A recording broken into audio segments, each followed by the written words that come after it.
This is a very special episode of War Boys. I'm joined by my father, Peter Cohn, who's a documentarian and a filmmaker and a writer and a journalist. And basically, Mose couldn't be here, and I wanted to bring him along. I know he's very well informed, but not necessarily a geopolitic or geopolitical expert, but I just figured it would be nice to have him on to discuss the Venezuela crisis.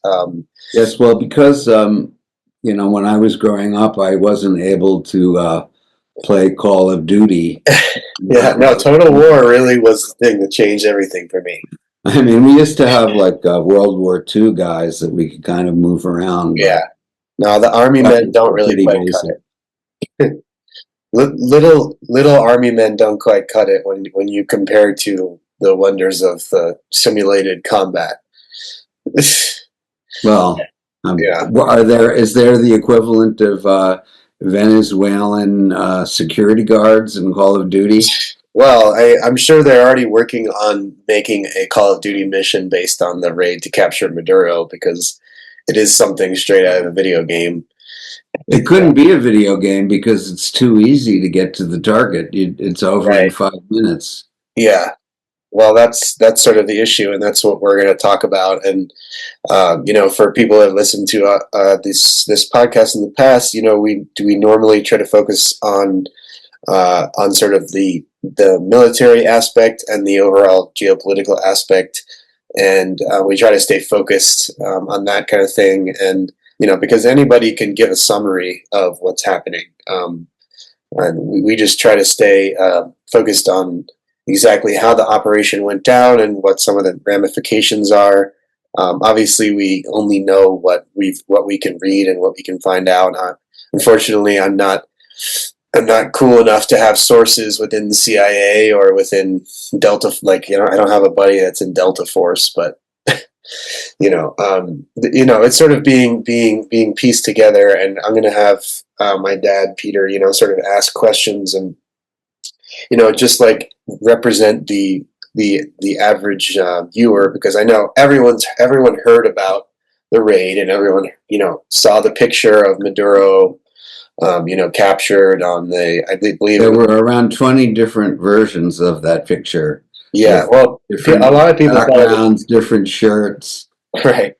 Well, I mean, A few of them that were on Grok, he was actually naked, but well, I was going to say, in this age of AI, whenever you see an image, you have to instantly question if it's real or not. So, a couple of those images came out of Maduro, and people were like, "That doesn't seem real because it's so crazy." And one thing that struck me as odd is how happy he seemed. At least once he was in the U.S., like he had a lot of pictures like this or like this. Maybe that's just a dictator thing where you're always the thumbs up, but he's doing thumbs up, and he's like hanging out with DEA agents that just ripped him from his home out of his bed, and it acts like he's taking a picture with some fans. Well, I think I was reading somewhere about the conditions that Noriega, Yeah. the dictator from Panama, had been offered during his confinement, and apparently it wasn't all that bad. He had like his own little house within a larger federal prison. Oh, really? And, was able to make phone calls. Yeah. And could go for walks during the day. Because when you get prisoner of war designation, you're subject to the rules of the Red Cross. Well, he was able to do that via his attorneys. And for those who aren't familiar, we're going to be comparing it just because I think it's interesting because, there was a U.S. invasion and occupation of Panama. Obviously, we're not looking at the same scale, but it's similar in the sense that both Maduro and Noriega were charged with crimes in the U.S. and were extracted here to face criminal charges, and that was the pretext. In both cases, was criminal charges and specifically drug trafficking. They were both charged with that, and Maduro should hope for the same fate because eventually Noriega did go back to Panama, and he died in prison in Panama. But Oh, I didn't realize that. I thought he died in a U.S. prison. no, he did eventually. He was eventually extradited. He actually, France wanted to extradite him there to face other charges, but he ended up just going back to Panama. But I think Maduro would be lucky to end up back in his home country.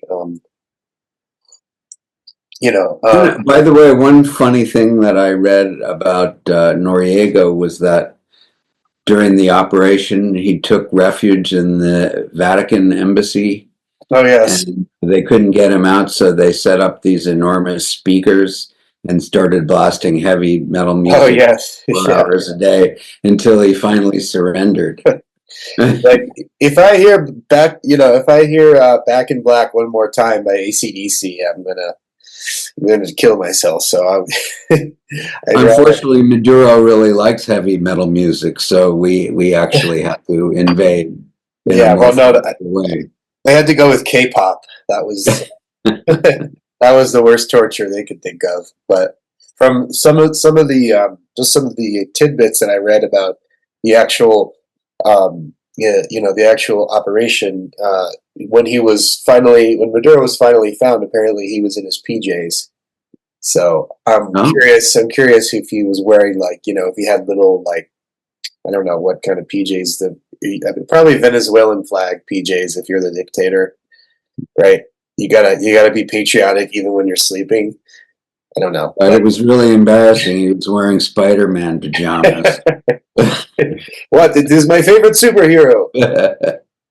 He's very large. I haven't like Yeah, investigated how tall he is, but he's got to be like yeah.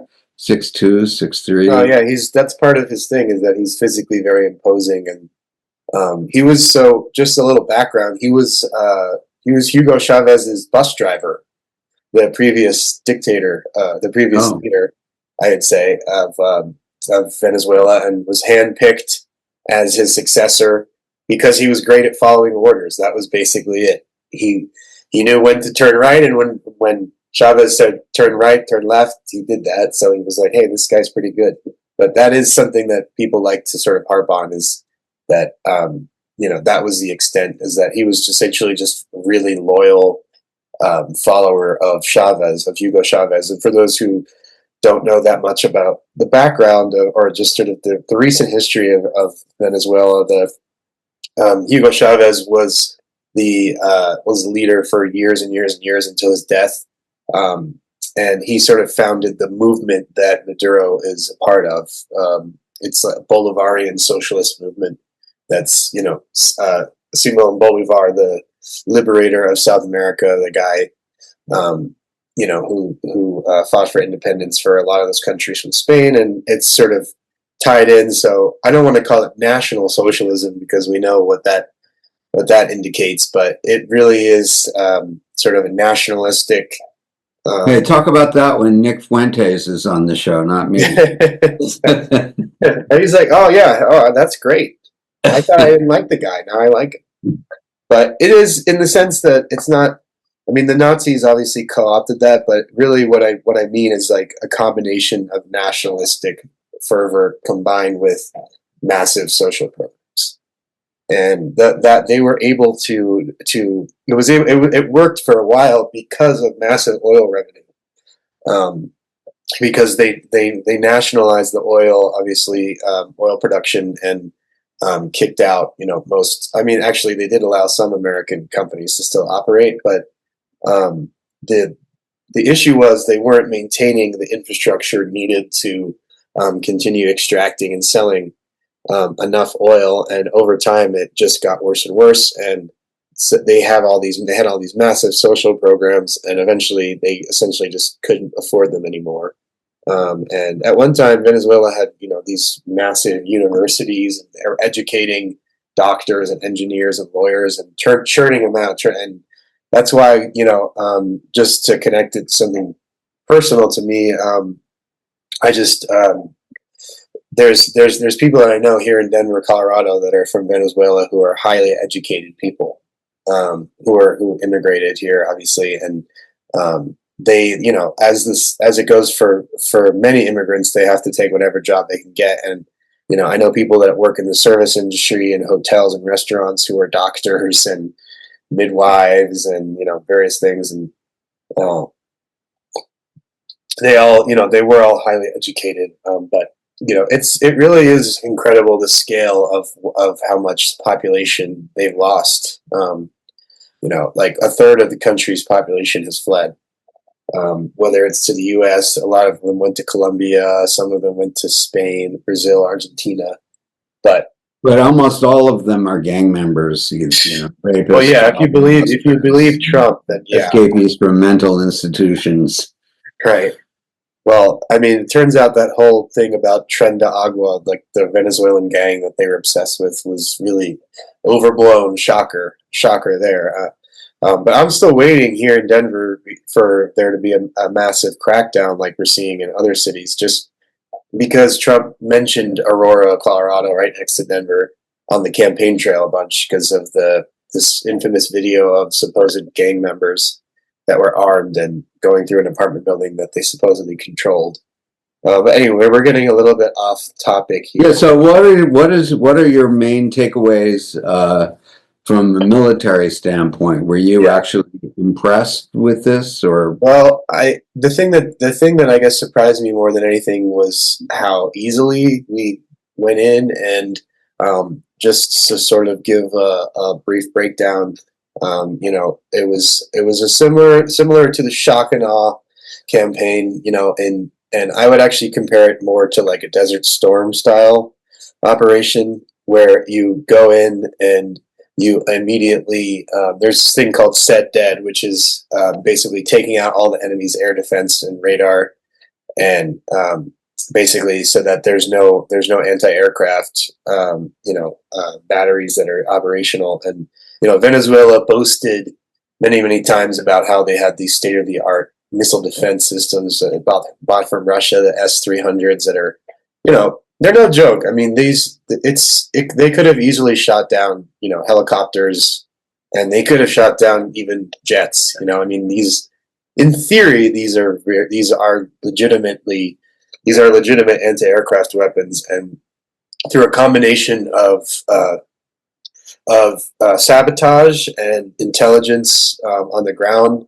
And the other thing they did was cut power. The power was cut to almost all of Caracas before the operation started. So, and not only that, they also cut the internet. I'm not quite sure how they did that, but there was no way for any ground units to communicate with each other and coordinate like anti-aircraft fire. But from some videos that you can see online that I was watching in real time as this was happening, and I want to shout out the subreddit combat footage because they have it was I don't go on Twitter or X anymore. It's just too hard, how much of a cesspool. So when I get my breaking news, I usually get it from there because people are posting up to the minute, and it was just a lot of Venezuelan people with their cell phones recording American helicopters. And as soon as I saw that, I was like, yeah, we're invading Venezuela. But you can see in those videos that anytime anyone tried to fire at the choppers, they were met with insane counterfire. So I think a lot of other Venezuelan soldiers might have seen that happening, and they're like, hey, I'm not shooting at these guys because some guy takes a pot shot at a chopper, or they did have these handheld man pads, which are anti-aircraft weapons that are used very effectively in Ukraine and other theaters. But there was one helicopter that was supposedly hit, but what didn't go down, and there was some injuries. But you can see in that video, someone tries to shoot, and then all of a sudden they just rain fire down on this one spot. And I don't know, if I was a Venezuelan soldier or somebody a conscript or one of these militiamen, and I saw that, I'd be like, yeah, no, I'm sorry. And I'm not in Venezuela. I couldn't tell you how popular or not popular Maduro was on the ground there. I mean, from the reaction that we see here of Venezuelans in the U.S., he was not somebody. I mean, like, look, when you screw up the country so bad that people were starving and that people are fleeing the country en masse, you can't be that popular. I don't really care what you say or what your propagandists say. So I'm sure there was like some people there on the ground. I mean, obviously, not to get ahead of myself, but Maduro's personal honor guard was all made up of Cubans. So obviously, he didn't trust his own people to protect him at the very end, which says something, I think, to me about how he felt or what he knew, about how things were going. I mean, out of the 40 supposed casualties, and I believe there are actually way more. There's a lot of civilian casualties that are not reported, but out of the 40 reported casualties, 31 of them were Cuban. Has anyone surfaced the actual combat footage of the unit that actually attacked the compound and went in? Because Trump said it's like watching a movie. I'm sure that was very entertaining for him. He's like, wait, where's Chuck Norris? Where's Matt Damon? Usually, this is when he comes. Will that show up at some point on Reddit, or maybe the Department of Defense will just put it out just as a brag once enough time has passed. But I think they would be nervous about showing, about operational security and revealing their tactics. So I don't know if they will, but from everything from what I've pieced together, after they rolled in, they took out air defenses, and Maduro was being held supposedly at this very secure compound. Obviously, not that secure, but they dropped off this Delta strike team, and they basically dispatched everybody in their way without taking any casualties.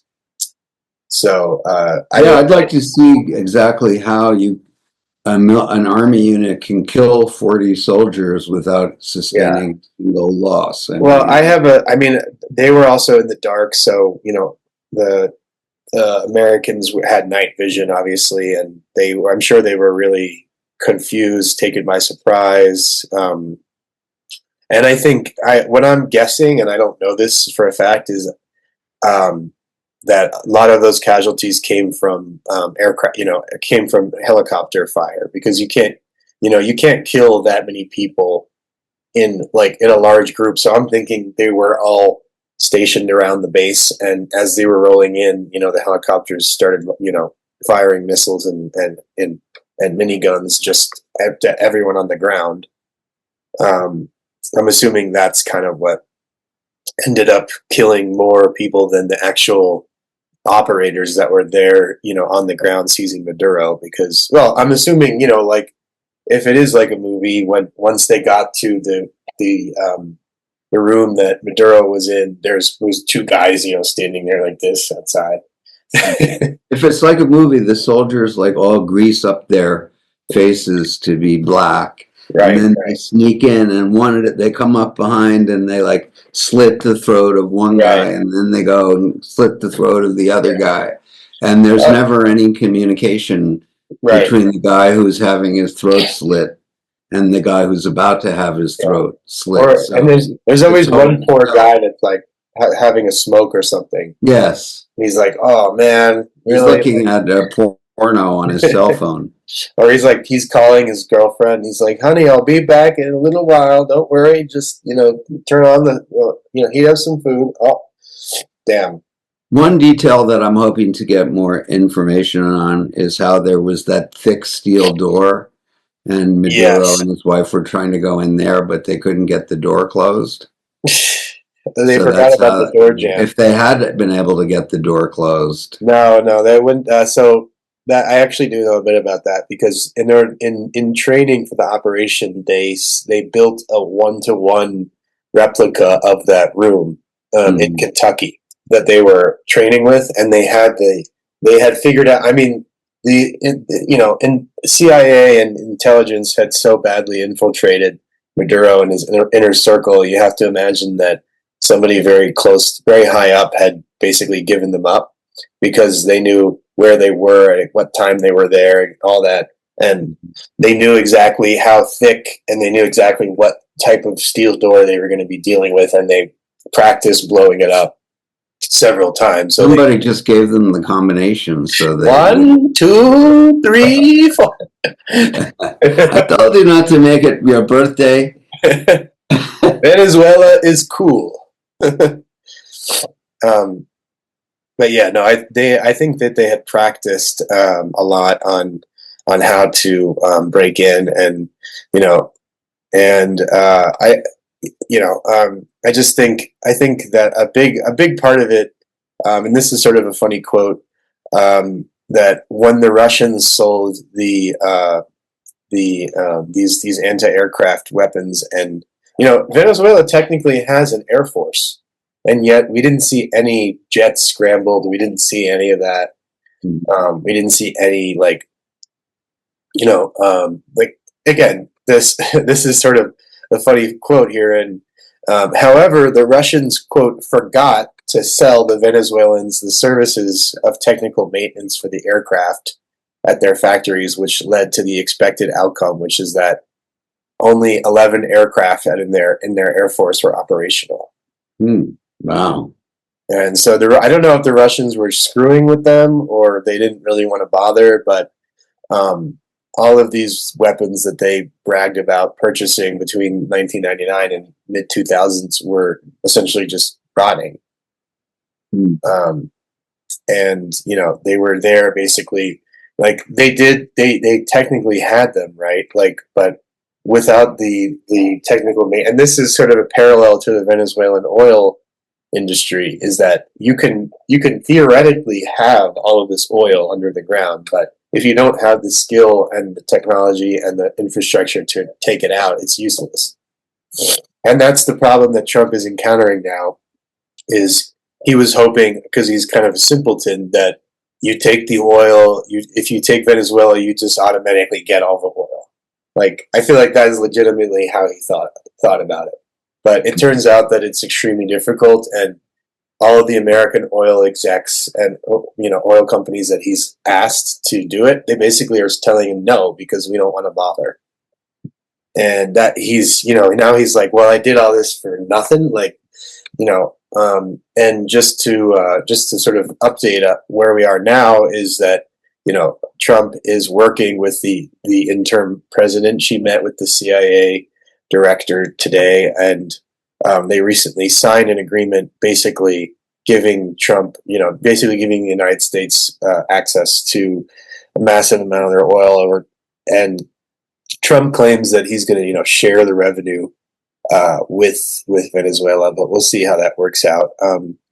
One interesting part, just to get back to the operation a little bit, was I think there was a lot of trickery going on, because we wanted the Venezuelans to believe that we were actually invading and not just taking out Maduro, because the U.S. military struck a bunch of military complexes and airports and things like that. So I think they wanted there to be confusion. Are we being invaded? Is there a actual land invasion happening? What's happening? And in the midst of all that, they took out Maduro. So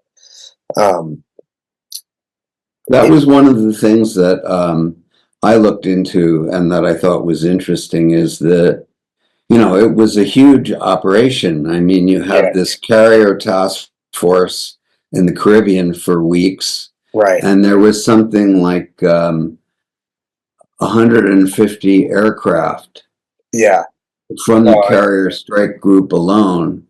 So I asked Gemini actually to do some calculations. I thought it would be interesting to compare this to Panama. Yeah.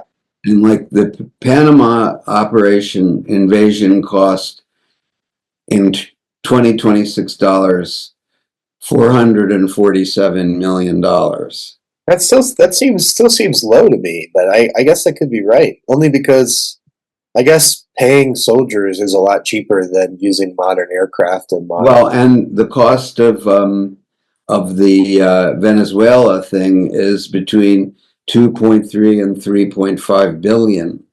Yeah. Well, I don't. Yeah, I just think it's hard for people to wrap their heads around just how much it costs to operate a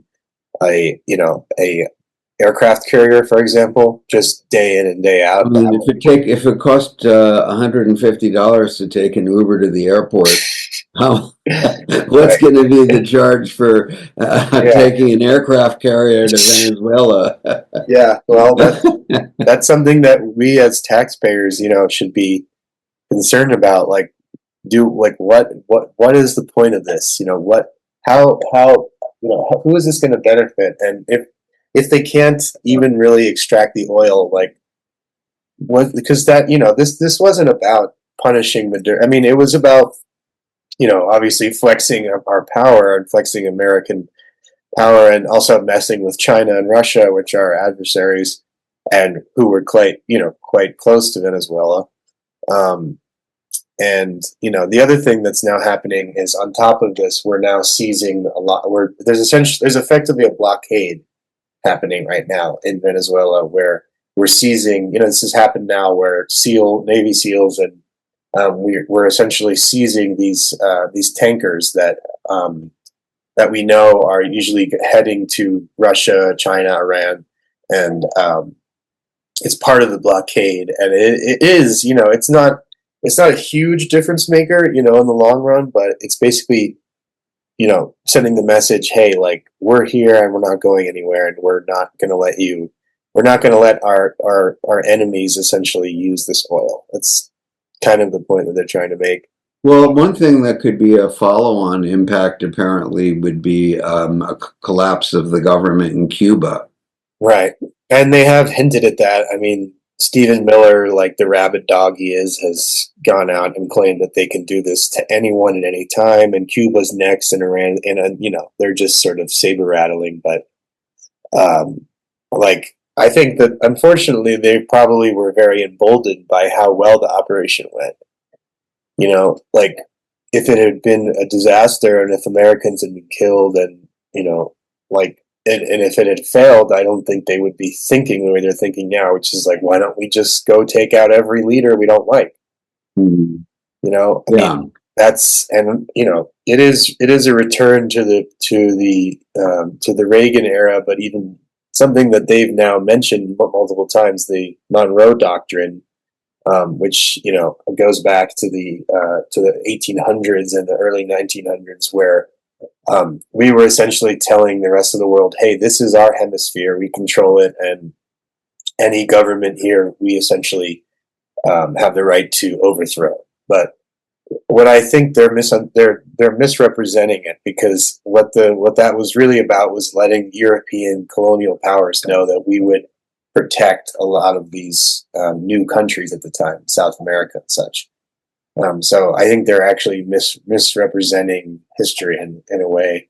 But like, anyone who does study history would know that, like, wouldn't be too surprised by the Venezuela operation, because we have acted this way, in the past. And, like, we were talking about Panama earlier. I mean, in the 80s, it was like every year or two there was another one of these things where, there was Grenada, Panama. It was, I mean, obviously different part of the Cold War, where we essentially wouldn't tolerate a socialist government, communist government. And that is similar here, because this was a socialist government. They were working with our traditional enemies. And it does harken back to that era where we were like, hey, we're simply not going to allow this to happen, and we're not going to allow it to happen in our hemisphere. And I'm not saying it was right or justified anyway. And making up this whole criminal thing, where he's being charged with drug trafficking, is just silly. Yeah. But we only have 2 minutes left, so is there anything that you were dying to know about, or anything you think we should cover here? Not really. I mean, I think there's a lot that we could talk about in regard to if the U.S. is able to do this sort of thing with impunity, then what are the implications for China and Taiwan and Russia and Ukraine? Right. Or does it really matter? I mean, Well, there's the whole idealism of of an international order and international law, And, maybe that whole thing has just always been a fiction, but Yeah. I can't help but feel kind of sad and, offended that, Trump just makes a total mockery of it. I mean, Yeah. there's not even an attempt to have any allies go in with us. Yeah. It's just we're doing it because we can. Yeah. Well, this is unprecedented because right now, the whole Greenland thing and like it's like we don't basically they're saying we don't need allies. We're so powerful. We're the most powerful country on earth, and that's I don't want us to act like that. I don't want us to be the world's bully and the world's like I already didn't like it when we were the world's police. It doesn't mean I want us to be the world's bully. But in regards to like Russia, they were super embarrassed because this Maduro operation was what they tried to do in Kiev in Ukraine in the first couple days of the war. Their objective was to go into Kiev, take and capture Zelensky. I Uh, see. and it was like what they said. Oh, special military operation. It's only going to last for a few days. Right. And so we're 4 years now into the war. That's become a massive slog, and they like a lot of Russian military bloggers online were writing about how embarrassing it was that Venezuela, that their ally was taken out this way. I just wanted to share it with everyone. This video that I found from the early part of the invasion, and then we're going to wrap it up. I'm just going to share my screen, and yeah, so you'll this is it's kind of dark, but this is someone shooting from obviously from their apartment window, and you'll see a helicopter and hear the terrifying sound of a minigun. That's the U.S. helicopter firing down into somebody. And when you hear that burr sound, that's the sound of a minigun, which is Oh, wow. firing thousands of rounds per second. It's terrifying, and I have a couple more, but I just wanted to give some a little bit of context for just how terrifying something like that can be to see and hear.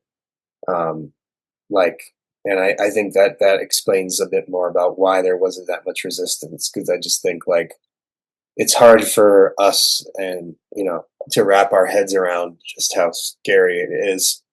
Um, to see one of these fully loaded attack helicopters shooting down on somebody.